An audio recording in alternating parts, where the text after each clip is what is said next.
When Japan was rocked by a massive earthquake and tsunami back in March, we told ourselves the worst was behind us. Tens of thousands dead, an economy shattered, whole communities razed. Surely the Japanese had suffered enough.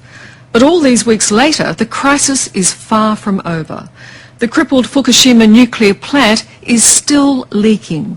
And judging from the experience at Chernobyl, recovery won't be measured in years, more like centuries.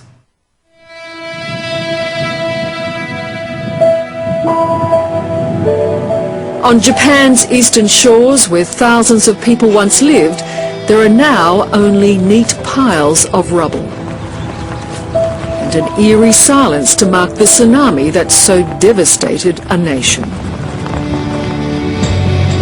But it's not long before that silence is shattered, signalling there's another disaster looming. What's it saying, Frank? There's nothing like we've had before. We're heading for ground zero of Japan's nuclear crisis, the meltdown of Fukushima power plant. Okay, stop there. It's more than 20 kilometres away, but already we're picking up its deadly fallout. The radiation is building the further we go in, so it's going to be too dangerous to carry on.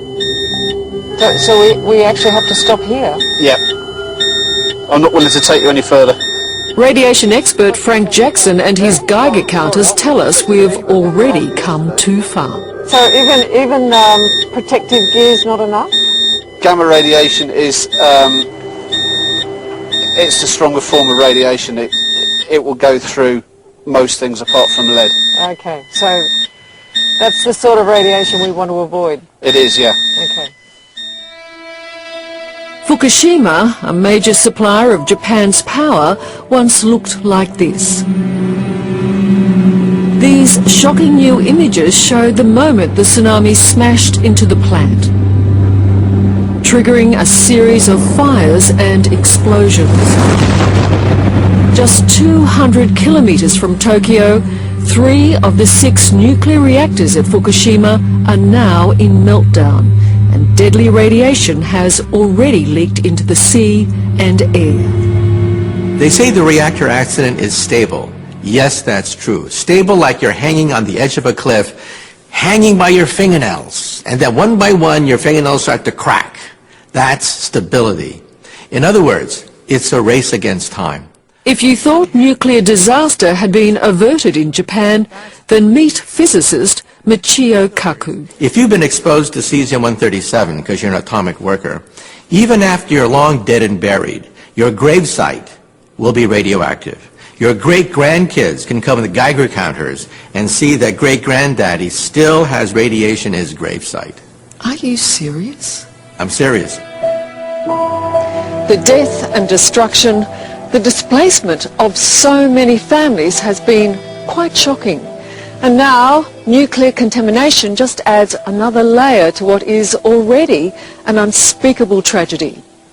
These were obviously people's homes, but with the nuclear power plant just 20 kilometres that way, any decision to come back, rebuild, could well be out of their hands. More than 135,000 people have been forced to evacuate. The streets in towns and villages are now mostly deserted, and locals have been told their food and water may be contaminated. Should we test these? Same as an X-ray then, according to this. Okay.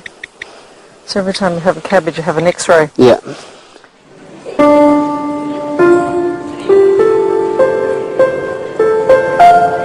These are Japan's radiation refugees.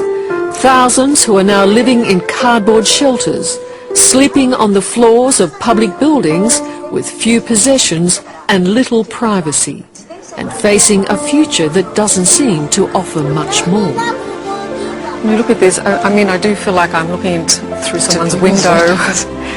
People have gone to a lot of effort, haven't they, to try and make a cardboard box home. Into their home. Yeah, I'm really surprised. Some of the photographs and even the windows all drawn and bookshelves all built up and everything. Many Japanese people like Chia Matsumoto fear their country will never fully recover.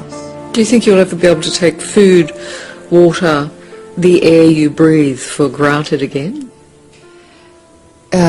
Knowingly, no, I don't think so. I just have to believe that that's safe to eat or drink.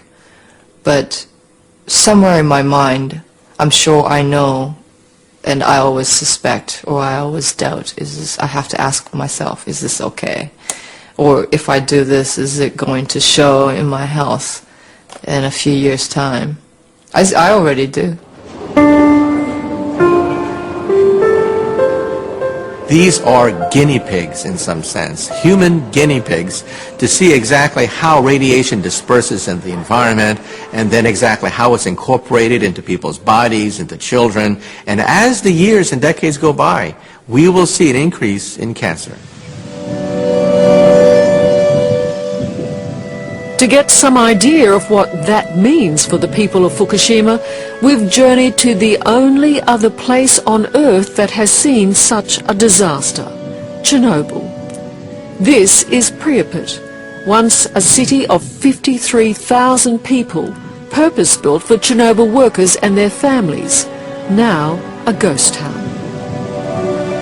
In the morning, it was 34 hours after the accident, they told people to get documents and get outside of the building. But for the people of that city, they thought they were leaving for just 3 days. For 3 days, yeah. So they left everything.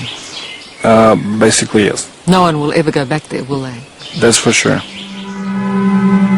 In 1986, the Chernobyl nuclear reactor in the former Soviet country of Ukraine exploded. Sergei Ivanchuk was 16. When it happened, nobody in this country, in the world, knew how bad it was. Even the director of the power plant, even the people who worked there. I think the first people who realized that it was bad, those firefighters that, you know, the first victim that died first night. Those firefighters were brought here to this now abandoned hospital. My goodness. And down in its basement are their discarded, contaminated uniforms, their boots, coats, and even a cap. You know what's shocking about this, Sergei, is that 25 years later, this is still incredibly radioactive. Yeah, definitely. It is a terrible reminder of the horrors those rescue workers faced, of not just a fire, but an invisible enemy. Actually, don't feel good about being here. Think we should go? Yeah, sure. And when it contaminates a community, this can be the result. How is this? At Kiev's radiation hospital, built specifically for Chernobyl victims, children born years after the disaster are today battling cancer and other illnesses believed to be caused by the contamination.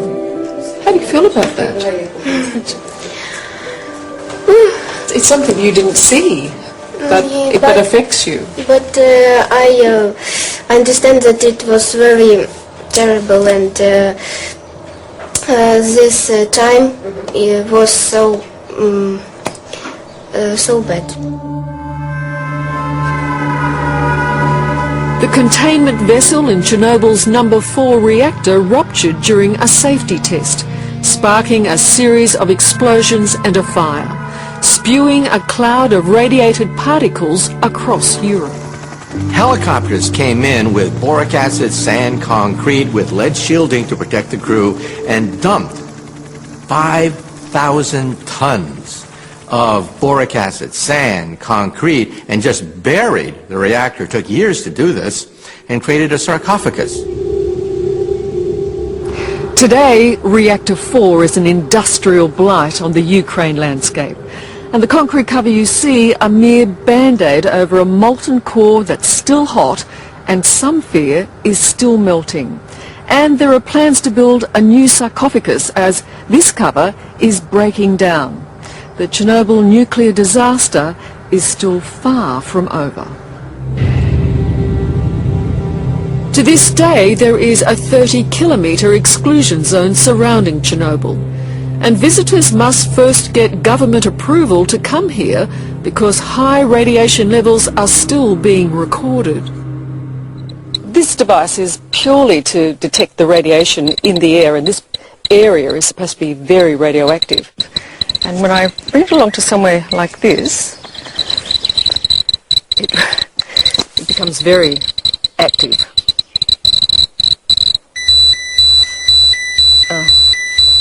Mask on. Everyone who comes here must be tested for contamination because radiation is in the air and in the soil and in the food. How many people are being affected still to this day around Chernobyl? I think it's since 1996 over 5 million people. Scientist Irina Labunska has been testing food from areas affected by Chernobyl.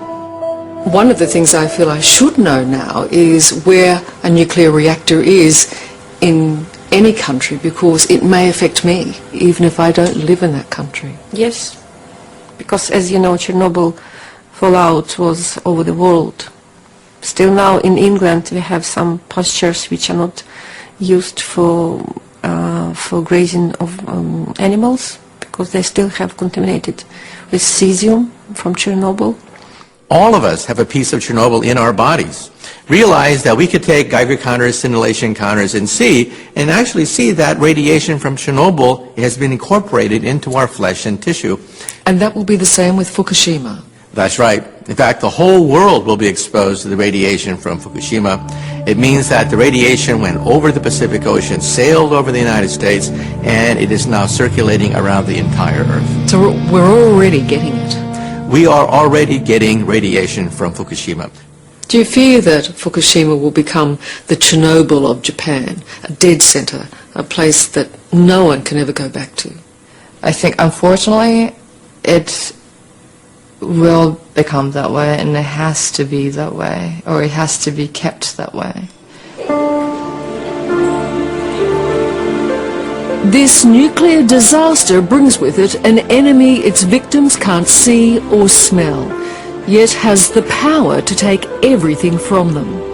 A cheap, reliable energy source that could now cost them dearly. Every nation of the world that has decided to go nuclear has to reassess the real dangers. What's going to happen over a 100-year, 500-year time frame? These things do happen. They don't happen often, but when they do happen, it could wipe out the economy of a whole nation. And so nations have to democratically decide for themselves, are they willing to take the risk?